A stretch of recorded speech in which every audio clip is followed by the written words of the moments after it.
राधे राधे मेरे प्यारे बच्चों। आज मैं आपसे कुछ ज़रूरी बात कहना चाहती हैं। कृपया कर सभी लोग ध्यान देंगे और हो सके तो वीडियो को ज़्यादा से ज़्यादा देखिएगा ताकि आपको समझ में आए कि रक्षाबंधन का दिन क्यों मनाया जाता है। पुराने समय में कहते थे कि भाई बहन की रक्षा करने के लिए रक्षाबंधन मनाया जाता है, लेकिन ये रक्षाबंधन शुरू कब हुआ था ये मैं आपको आज बताने वाली हूँ। रक्षाबंधन का त्यौहार कृष्ण भगवान ने शुरू किया था। अब आप पूछोगे कैसे? अगर जिन लोगों ने महाभारत पढ़ा होगा तो शायद उन्हें याद हो, क्योंकि महाभारत में साफ साफ लिखा गया है कि रक्षाबंधन क्यों मनाया गया था और क्या वजह थी कि रक्षाबंधन शुरू हुआ। एक दफे की बात है, भगवान श्री कृष्ण युद्ध में गए हुए थे और उनकी एक उंगली कट गई। उनकी ये वाली उंगली कट गई थी, जिसपे वो सुदर्शन चक्र धारण करते हैं, वो वाली उंगली कट गई थी। जब उनकी उंगली से खून नीचे डल रहा था तो उसी जगह गहरे गहरे गड्ढे हो रहे थे, यानी पाताल लोक तैयार हो रहा था। क्योंकि भगवान श्री कृष्ण यानी कि परमात्मा यानी नारायण का अगर खून गिरेगा तो जाहिर सी बात है वहाँ विनाश होगा। तो जिस जगह वो खून डल रहा था सब कुछ नष्ट हो रहा था। तब द्रौपदी ने देखा।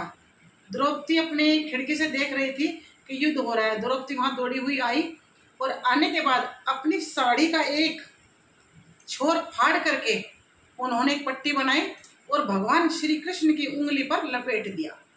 तब भगवान श्री कृष्ण ने कहा, बहन आज आपने मेरी रक्षा के लिए मुझे ये कपड़ा बांधा है, एक दिन मैं इसके बदले आपको सहस्त्र वस्त्र दान करूंगा। तब द्रौपदी ने कहा, अगर ऐसा समय आया तो आप याद रखना, जब मैं आपको पुकारूं तो आप आ जाना। तब भगवान श्री कृष्ण ने कहा कि मैं कसम खाता हूँ जिस दिन तो मुझे बुलाएगी, हृदय से आवाज लगाएगी तो मैं उसी वक्त उपस्थित हो जाऊंगा। इसके बाद दोनों अपने कार्य में व्यस्त हो गए। कुछ दिनों बाद जब सभा में द्रौपदी का चीरहरण होने लगा और कोई भी जितने राज बैठे थे, पांडव बैठे थे, किसी ने भी कोशिश नहीं की कि उनके वस्त्र जो चीरहरण हो रहे हैं उनको बचा लिया जाए।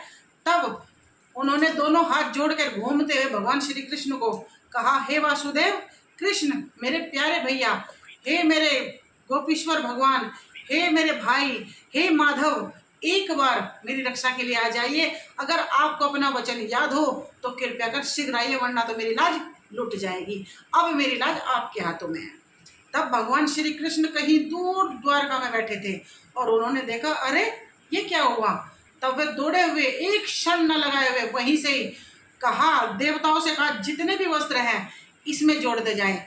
जब द्रौपदी का सिर्फ इतना सा पल्लू बचा था उसके बदन में, तब भगवान श्री कृष्ण ने संसार की जितनी भी साड़ियां थी, जितने वस्त्र थे और जितने कपड़े थे सब उस साड़ी में जोड़ दिए। कहते हैं 6 दिन तक उनका जो वस्त्र है वो हरण होता, लेकिन वस्त्र कम नहीं पड़ा। खींचने वाला थक गया। वे सारे भाई थकने के बाद जब चूर चूर हो गए तब उन्हें समझ में आया, कपड़ों का इतना ढेर कि द्रौपदी दिखाई भी नहीं दे रही थी, इतना कपड़ा इकट्ठा हो गया। कहते हैं रक्षा कवच अगर भाई बनाना हो तो कृष्ण जैसा बनाओ, भले ही वो आपको पैसे ना दे, आपको मान दे। क्योंकि पैसों की जरूरत नहीं होती बहनों को, मान की जरूरत होती है।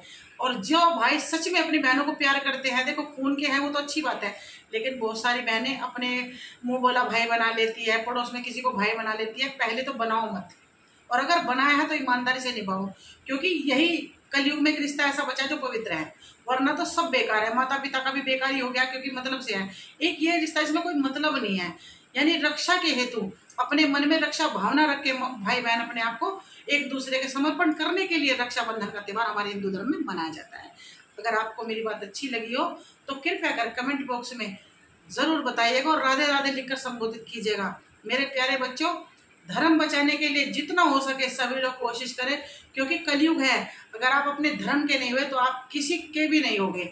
जय जय श्री राधे ठाकुर जी महाराज। आप सभी का ध्यान रखें और आप सब खुश रहो। राधे राधे।